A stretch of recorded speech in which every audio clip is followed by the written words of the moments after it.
You know that little plastic card in your wallet? In a world of tap to pay and online everything, it's pretty much king.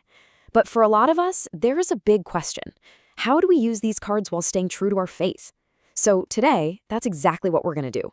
We're breaking down the Islamic ruling on payment and credit cards. Okay, let's just cut straight to the chase. The question on so many people's minds is simple. Are credit cards halal or haram? Permissible or forbidden? I mean, it's a huge deal for anyone trying to manage their money in the world we live in today. And to get a real, authoritative answer, we're not just guessing. We're going straight to the source, the standards put out by AAOIFI. Now, that's the accounting and auditing organization for Islamic financial institutions. They're basically the ones who set the global standards that Islamic financial institutions all over the world follow. Before we can even start to analyze any kind of card, we have to get our heads around one fundamental principle. This one concept governs pretty much everything in Islamic finance, and that principle is riba.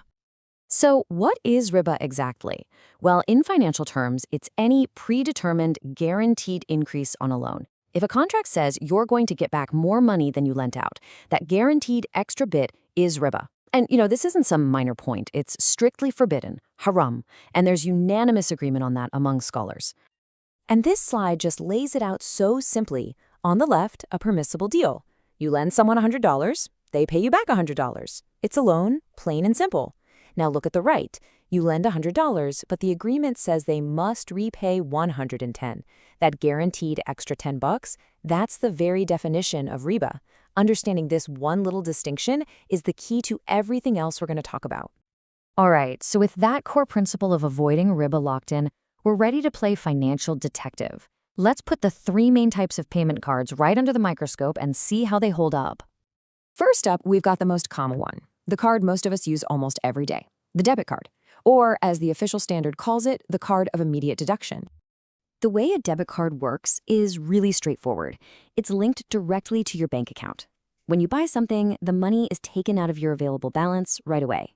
So the crucial point here is you're not borrowing anything. There's no loan, no credit involved. You're simply using your own money. And because it's your own money, the ruling from AIOFI is clear and simple. The debit card is permissible, or jaiz. The only condition is that using the card can't lead to some kind of interest-based charge. For example, if your account has overdraft protection that charges you interest on a negative balance, that's the kind of thing you have to watch out for. Okay, let's move on to our second case. This is where it starts to get a little more interesting. This is the charge card, also known as the card of credit and deferred deduction. Now, this is different because a loan is officially part of the picture. A charge card gives you credit, basically a short-term loan, up to a certain limit. You can make purchases all month long, but here's the defining feature. When that bill comes, you have to pay the entire balance in full. There's no option to just pay a little and carry the rest over. So, what's the verdict on this kind of short-term loan? According to the AAOFII standard, it is permissible, but, and this is a really important but, it's only allowed if the contract you sign has no clause that charges interest, or riba, for late payments. The permissibility all hinges on the contract itself being totally free from any condition of riba. And that brings us to our third and final card. This is the one that's most common out there and the source of most of the confusion, the revolving credit card. This card works on what's called a revolving line of credit. At the end of the month, you get a choice. You can pay the whole bill, or just pay a minimum amount, or really anything in between. Whatever you don't pay off gets carried over, or revolved, into the next month. And this is the core issue. The bank then charges interest, riba, on that leftover outstanding balance. Because this whole interest charging system is literally built into its DNA, the AAOIFI ruling is very direct and clear. The conventional revolving credit card is not permissible. Its entire structure is fundamentally based on charging riba, which, as we've already established, is explicitly forbidden. So we know that debit cards and some charge cards can be permissible, but what about all those fees that come with them? Annual fees, cash advance fees, things like that. Let's look at the specific rules for how these permissible cards can be issued and used. This is a really common point of confusion. You might be wondering, are things like membership fees or annual fees just a sneaky way of charging interest? Are they just riba in disguise?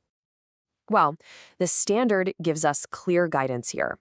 institutions can charge fixed, flat fees for the actual services they're providing, things like your membership, annual renewal, or replacing a lost card. The key is that these are payments for legitimate services, not a percentage charge on a loan. Okay, let's tackle another specific situation, using a card to withdraw cash. This is essentially taking a cash loan, what they call a cash advance. So what are the rules around the fees for that service? And this slide makes the difference perfectly clear. A fixed flat fee, let's say $5 for any withdrawal, is considered permissible. It's a fee for the service of getting you cash. But a percentage-based fee, like 2% of the amount you withdraw, is not permissible. Why? Because the size of the fee is now directly tied to the size of the loan, which makes it act just like interest. It resembles riba. So after putting all these cards under the microscope and looking at the rules, what's the ultimate takeaway?